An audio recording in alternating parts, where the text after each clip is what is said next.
Then in the outside lane, in lane number 9, it'll be Anna Quist. This is a pretty stacked race, Emma. I'll let you call the start for what is a very, very even race. I think just 3 to go through.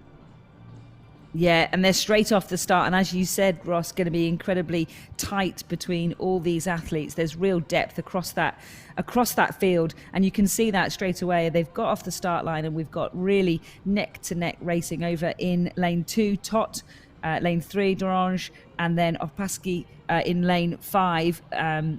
Just slightly off the pace there. But you can just see there that the athletes in lane 7, Harper also trying to chase down the leaders, but we've got Dorange in lane 4, just with her nose in front, and then we've got Opaski chasing her down. So it's between those two at the front of the race, but don't count out anybody at this point. It's still a long way to go. They're just settling into their rhythm as they come down the course, looking to try and see how the boat is responding with that wind. But it's looking like a close race at the minute with Dorange and Opaski and Maliad. It is very, very close. Yeah, that the American teenager Audrey Harper, every time she gets on the water, she's showing incredible improvement. And there she is up there challenging. She's in 3rd place at the moment, but in the lead, it is the Hungarian Opavsky, just ahead of Dorange from France. Audrey Harper trying to hang on, but look at Chorba, the second Hungarian, really trying to reel her in at the moment. So it's a very, very close race here between Harper and, I think, Chorba for that 3rd position.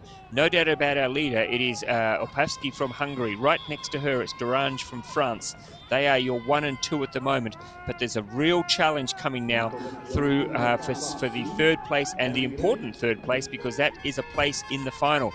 Maybe Chorba now just has the upper hand over Harper. Harper's trying not to give in, but in fact, Chorba's moved up into 2nd position now, so she is really putting in a big finish. It's going to be very close, but I think it's Hungary 1 and 2, France get 3rd, and then I think Vanessa Tot at the top of the screen has missed out just as well. But I think we had Hungary 1-2. Big finish there from Sofia Chorba from Hungary, just managing to tip out Dorange from France for 2nd position. And unfortunately for Audrey Harper, very brave race from the American teenager for the first 350 meters, I would say, and then just that last 150, when the body starts to tighten up a little bit, the muscles start to ache. And I guess if out of the corner of your eye, Emma, when you see someone go past you or looming up alongside you, it can break your heart. Absolutely it can. I think, in our sport, adding tension in and fatigue is an absolute killer to technique. But just a phenomenal race by Sorba there to be kind of middle of the pack and to then come through. I think you can see the American Harper there struggling slightly with the steering, which is what we've seen across the morning so far. So that'll be a learning opportunity for her, and I would definitely keep your eye on her as we approach LA in 2028. She is young and she's clearly got some talent. So really exciting race, but a kind of confident and competent display by the Hungarian C1 women.